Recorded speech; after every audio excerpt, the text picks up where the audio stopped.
Since we've been here, we've been involving the homeless in our lives. I leave for work about 10 or 15 minutes early because the Spirit has placed these neighbors in my life.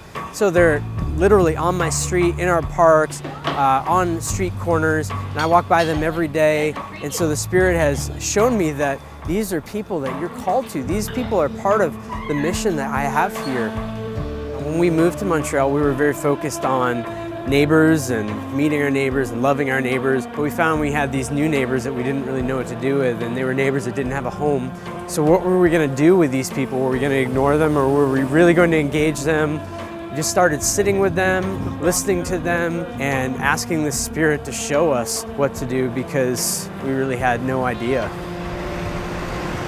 And so I started building time into my day where I would consistently walk by these homeless men and women that I see. And yeah, while I couldn't give them monetary resources, I could give them that. And I started hearing their stories and hearing some of their needs and listening to them and seeing areas that we could bless them in the everyday, where we spend time with them and love them and encourage them and weep with them, because there's a lot in their story to weep over, and pray for them, pray for Jesus to work through us and minister to them in ways that we can't without Him.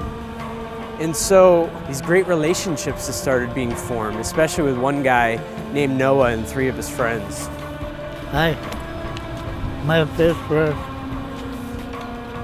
At least you're smiling. I like people smiling. You live longer with that. You want to split a takeout? Yeah. There you go, my friend. Living in Montreal is way different than my life growing up in Indiana. In Indiana, you don't see homeless guys out in the street. So at first it was okay because I would just quickly pass them and wave. But when my kids started interacting with them, I had to let go of my guard a lot of wanting to protect them and keep them safe in all aspects. So I had to be okay with my son giving them hugs, being okay touching, their dirty hands, and giving up even my time on date nights for these guys where I just want my husband all to myself.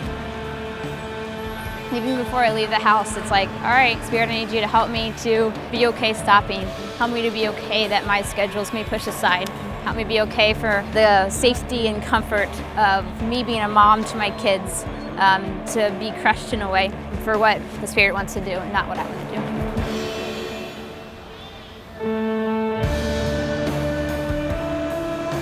I've been praying a lot for Jesus to continue to open my heart for Noah in my house and so close to my kids, and even me having to cook more and clean the bathroom more and to be okay with that. And it's been a struggle, and in theory I'm okay with it, but the details of it, a dirtier house, more food, company constantly, it's a struggle for my flesh to have to work through. So the Spirit's been having to change my heart about it and to be okay with the homeless part of my family and not just a different family on the street. Hey, pizza's here. Who's excited for pizza? Jesus, thank you for our friend Noah being here. Thank you for this food. Thanks for loving us so much. Amen.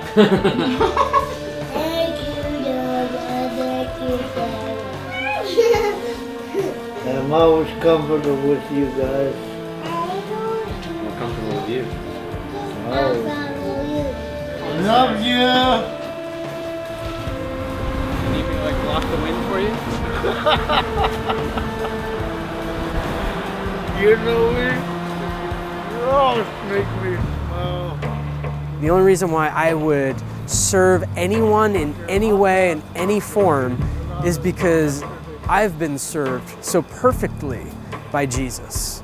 If we try and do this out of our own good works, if we try and do this to impress our Father, if we try and do this to impress people around us, I'm gonna get really tired of doing that and I'm gonna stop doing it. The only way I'm gonna keep ministering to people here is by seeing how well I've been served by Jesus. Jesus took them into His family. Jesus has adopted all of us into His family. And because of that, we should adopt everybody into our family as well. And I would like to just invite my friends into my family, but the Spirit's helped me realize that it's everybody, and that would be Noah and the homeless people as well.